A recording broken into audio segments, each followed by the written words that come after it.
Hello friends, welcome back to my Priyanka AP blog. তোমরা সবাই কেমন আছো? আশা করি খুব ভালো আছো, আর আমিও খুব ভালো আছি। তো সকালবেলায় মেঘলা মেঘলা করছে, আর এখন এমন সিজন যে কোথাও ছাগলের ঘাস নেই, তো সব দিকে জল। আর তোমাদের দাদাভাই তাই একটা নিম গাছ থেকে ডালা কেটে নিচ্ছে, আর ভাই সঙ্গে সাপোর্ট করছে, তাকে সাহায্য করছে আর কি। তো ভাই ডালাগুলো কেটে দিয়েছে, ছাগলকে দেবে। আর এদিকে জলের জন্য কোথাও ছাগল বাঁধতে পারছি না, এদিকে বিছন হয়েছে, তাই জ্বালা বিছনা খেয়ে নেয় বলে বেঁধে রাখতে হয়। তো যাই হোক, এখন ভাই কয়েকটা ডালা কেটে নিয়েছে, নিম গাছের ডাল, তো এগুলোই দেবো ছাগলকে খেতে। আর শোনায় দেখতে আসলো যে কি নিয়ে আমরা হাসাহাসি করছি, কারণ তোমাদের দাদাভাই ডালার সাথে একটা গুঁতো খেয়েছে। তো যাই হোক, এদিকে এখন ছাগলকে দিয়েছি, ছাগল তো খুব আরাম করে খাচ্ছে, বলছে যাক পেয়েছি, কিন্তু কি করে যা খায় কি জানি, এগুলো তো তিতা তিতা পাতা, তো হয়তো বা ওদের জিভে ভালো লাগে তাই খায়। তো আমরা তো এইসব খেতে পারি না, তাই বুঝি না। তো ছাগলটা বাচ্চা দিয়েছিল, কিন্তু কপালটা খারাপ বলে তার বাচ্চাটা মারা গেছে। যখন বাচ্চা দিয়েছিল ভালো ছিল, কিছুক্ষণ পরে মারা গেছে। আর এখন যেহেতু বাচ্চা নেই, বাচ্চা থাকলে তো দুধগুলো খেয়ে নিত, তো আমি বাচ্চার হয়ে দুধগুলো ছেঁকে ছেঁকে নিয়ে নিচ্ছি। আর ওর খুবই মন খারাপ, যেহেতু মা হয়েছে, একটা বাচ্চা হারিয়েছে, তো খুবই খারাপ বিষয়। তো সব সময় ডাকে বাচ্চাকে, তো কি করবে, এখন বাচ্চা তো ওর কাছে নেই, তো সে তো আর এটা বুঝে না, তো দেখছে আমি কি করছি ওর দুধ নিয়ে। আর এখন আপাতত একটা ছাগলই আছে আমার, আরও ছিল, তো বিক্রি করে দিচ্ছি, কিছু মারা গেছে। তো যার দুধ তাকে একটু দেখিয়ে নিচ্ছি, কিন্তু সে দেখে বলে বেদবের হাড্ডি, আমার দুধ ছেঁকে আমাকে দেখাচ্ছিস, সেখান থেকে ভাগ। তো হয়তো ও রেগে গেছে, তো আবার মাঝে মাঝে গুঁতো মারে, তাই আমি এখন চলে যাচ্ছি ওর দুধগুলো ছেঁকে নিয়ে।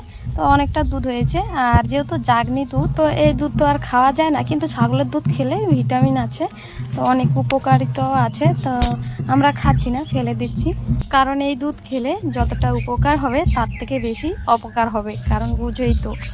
তো এখন আমি চলে আসছি রান্নাঘরে, আর তোমাদের দাদাভাই বলছে আজকে মুসুরির ডালের বড়া খাবে। তো আমাদের ক্ষেতে চাষ করেছিলাম মুসুরির ডাল, তো সেটাই আমি এখন বেটে নিয়েছি কাঁচা লঙ্কা, পেঁয়াজ কুচি, হলুদ, লবণ, তারপরে বড়া ভাজা শুরু করলাম। আর আমি কিন্তু মুসুরির ডালটা হালকা বেটেছি, কারণ দানা দানা থাকলে ভালো লাগে তাই। আর এদিকে আমি লোটে মাছের ঝাল করেছি বেগুন দিয়ে, আর মুসুরির ডালের বড়াগুলো করেছি পুরো মুচমুচে করে। তো দেখতে পাচ্ছ খুব সুন্দর আমার বড়া হয়ে গেছে। তো দানা দানা থাকলে খেতে খুব ভালো লাগে, আর গরম ভাতে তো খুবই ভালো লাগে। তো খেয়ে দিয়ে লোট হয়ে গেলাম, তো ভাবছি এখন মায়ের কাছে যাই, আর মা কি করছে দেখে আসি, আর তোমাদেরকেও দেখাবো। তো এদিকে এসে দেখছি যে দেখো তারা কি করছে, পুরনো যে ছোলাগুলো আছে সেগুলো দিয়ে একটা নৌকো বানানো শুরু করছে। তো পুরনো ছোলা বলতে এটাও নৌকো ছিল, তো সেটা যেহেতু ভেঙে চুরে লন্ডভন্ড হয়ে গেছে, এখন আবার নতুন করে বাজছে। তো আমরা তো যেহেতু তিস্তার চরে থাকি, সবসময় এই নৌকো আমাদের প্রয়োজন, তো তাই এখন আবার নতুন করে একটা বানিয়ে নিচ্ছে। আর একবার এই নৌকো বানালে অনেক দিন যায়, তো যেহেতু এটা নষ্ট হয়ে গেছে, তো এখন আবার আরেকটা বানাতেই হচ্ছে। তো এখন এটা হলো নৌকোর মাথা, তো মাথাটা একটু উঁচু করে দিতে হয়, নইলে জলটা কাটে না, তাই মাথাটা এক্সট্রা বসাচ্ছে, পরে তারা কি করে বাঁধবে জানি না। তো যতটা মোটা করে দিতে পারবে তো ততই ভালো হয়, আর অনেক কজন এপার থেকে ওপারে যাওয়া যায়, তো নৌকাটা আর ডুববে না। তো এখন আবার নতুন ছোলা বসিয়ে দিচ্ছে, যেহেতু নতুন বানাচ্ছে, তো একটু নতুন তো দেখাতে হয় তাই না, তাই উপর দিয়ে শুধু দেখাচ্ছে যে এটা নতুন, ভিতরটা তো কেউই দেখবে না, তাই তাদের বুদ্ধিও ভালো, উপরে সুন্দর চকচকে আর ভিতরে যা কিছু হয়ে থাকুক। তো যাই হোক, আজকে যাই না ওদেরটা কেমন চেঞ্জ হয়ে গেছে, এত সুন্দর হাওয়া দিয়েছে, কিন্তু রোদও ছিল, আর এখন এত এত হাওয়া দিচ্ছে, মানে কি বলবো, নিজেকে নিজে মনে হয় মাতাল মাতাল, পুরো হাওয়াতে মাতাল হয়ে গেলাম। এই হাওয়াতে দাঁড়িয়ে থাকতে খুব ভালো লাগছে, তাই আমি দাঁড়িয়ে আছি। আর এত হাওয়া, মনে হচ্ছে ঘর বাড়ি সব উড়ে চলে যাবে কিনা কি জানি। এদিকে শোনায় এতক্ষণ ঘুমিয়েছিল, কারেন্ট ছিল না, কিন্তু বাইরের হাওয়াতেই তার ঘুমটা ভালো হয়েছে। তো এখন উঠে সে কী জানি ভাবছে, কে জানি, তাই আমি তার দিকে মোবাইলটা ধরছিলাম, কিন্তু তবুও সে বুঝতে পারেনি যে আমি কী করছি। তো প্রচুর হয়তো এখনও ঘুমে লটপট। তো যাই হোক, এখন যেহেতু হাওয়া বাতাসটা একটু কমলো, তো আমরা এখন একটা জায়গায় যাচ্ছি। তো এতক্ষণ ভেবেছিলাম হয়তো বা বাড়ি ঘর সব উড়ে ফুরে চলে যাবে, তাই ভয়ে বাড়ি থেকে কোথাও বেরোচ্ছিলাম না। তো এখন চলে যাচ্ছি আমরা পাট নিতে। বাবাদের অল্প পাট চাষ করেছিল, অল্প বলতে একবারেই অল্প, তো সেগুলোই নিচ্ছে, তো মা নিচ্ছে, তো আমি ভাবলাম যে আমিও গিয়ে অল্প নিয়ে নিই, তো পাটকাঠি থাকলে অনেক সুবিধা হয় আগুন জ্বালাতে, তাই আমি যাচ্ছি। আর পাশে দেখো ধান গাছগুলো খুব সুন্দর হচ্ছে, ওগুলো লাগিয়েছে, তো এখন অনেকটা বড় বড় হয়ে গেছে। তো এগুলোর থেকে এখন হবে ধান আস্তে আস্তে। তো এখন চলে আসছি আমরা নদীর পাড়ে, আর মা ভাই পাটকাঠি নিচ্ছে আর অল্প নিয়ে রোদ দিয়ে রাখছে, কিন্তু রোদ কিন্তু নাই। আর এই যে পাটকাঠির সাইজটা দেখো কেমন, তো মানে হেভি পাটকাঠি, তাই না? মানে অল্প চাষ করলে যা হয় আর কি, অত একটা খাটনি করে না, তো তাই এরকমই হয়। আর বেশি চাষ করলে তো তখন একটা খাটনি থাকে, মানে ট্রিটমেন্টটা বেশি থাকে আর কি। যাই হোক, তোমরা হয়তো বুঝবে না খাটনি ফাটনি, তো আমরা ওসব কথাই বেশিরভাগ বলি। এদিকে ভাই পাট নিচ্ছে, এদিকে মাও পাট নিচ্ছে, মানে পাটকাঠি নিচ্ছে আর কি। তো নদীর পাড়ে বসেই, তো বেশি একটা নয়, অল্প কয়েকটা পাটকাঠি তো মা ভাই এরা নিচ্ছে, তো আমি এখন অল্প করে নিয়ে নেব এদের ভাগ থেকে যেটুক পাই আর কি। তো আমিও অনেকদিন হয় পাটকাঠি নিই না, আর মা দেখো কিভাবে নিয়ে নিচ্ছে ফটফট করে। ভাই তো আরও দেখি স্পিড ভালো।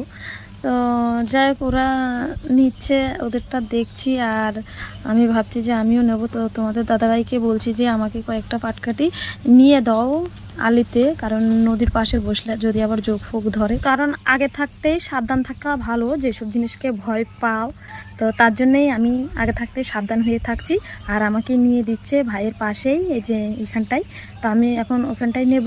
আর বাড়িতে এতক্ষণ যে নৌকাটা বানিয়েছিল, তো এটাই সেটা। তো তারা বানিয়ে এখন নদীতেও নিয়ে আসে। আর নৌকোর মাথাটা দেখো খুব সুন্দর হয়েছে কিন্তু, তো কিভাবে জানি বাঁকা করে ফেলেছে, তো আমি দেখিনি আর তোমাদেরকেও দেখাতে পারিনি। তো ওরা বানিয়ে কখন নিয়ে চলে আসে তো আমি মানে বলতে পারবো না। তো যাক, আমি একটু উঠলাম। আর দেখো আমাদের এখন চুলকানি নদীর অবস্থা। এই নদীতে যত ধরনের শাক ছিল তো সেগুলো আর নেই। তো দেখতেই পাচ্ছ এখনো মাছ ধরছে। তো মাছ ধরছে যারা, তারা সব শাকগুলোকে কষলিয়ে মসলিয়ে কি অবস্থা করে ফেলেছে। এদিকে ওদিকে সব দিকে মাছ ধরছে, তো সামনেও ধরছে। তো তোমাদেরকে দেখালাম। আর এখন আমার পাট নেওয়া হয়ে গেছে, তো চলে যাচ্ছি বিকালবেলা একটু আড্ডা মারতে। তো পাশে খালি মাঠ আছে, সবাই ওখানটায় খেলে। তো কি দায়রা বান্ধি না কি বলে, তো যাই হোক ওরা খেলছে। তো দেখতে পাচ্ছ ধুরুম ধারুম করে পড়ছে, তো খুবই ভালো লাগছে ওদের খেলাটা দেখতে। আমরা তো খেলতে পারি না, আমরা জাস্ট দেখছি। আর আমাদের যারা আছে ক্যাও ম্যাও, মানে বেবিগুলা, তো তারাও খেলছে। তো আমরা খেলতে পারছি না, তাতে কি আছে, তাদের মধ্যে দিয়ে আমাদের সেই ছোটোবেলার খেলাগুলো অনুভব করতে পারছি। তো যাই হোক, তারা সবাই খেলছে, আমরা দেখছি, খুবই ভালো লাগছে। আর খুব সুন্দর হাওয়া এখানটায়, তাই সবাই এখানটায় বসে আছি। আর এখন কিন্তু দুপুরের মতো হাওয়া নয়, এখন হাওয়াটা খুব সুন্দর। দুপুরে তো মনে হচ্ছে ঘর বাড়ি সব উড়ে চলে যাবে। তো এখানটা এসেছি, অনেকক্ষণ হয়ে যায়, আর অনেকক্ষণ খেলাধুলো দেখলাম, তোমাদের সাথে সব কিছু শেয়ার করলাম। তো এখন বাড়ি চলে যাব, যেহেতু সন্ধ্যার কাছাকাছি। তো সন্ধ্যা হয়ে যাবে একটু পরে, খেলা এদের শেষের দিয়ে। তো ঠিক আছে বন্ধুরা, আমি আর ভিডিওটা বাড়াচ্ছি না, তোমাদের কেমন লেগেছে অবশ্যই বলো।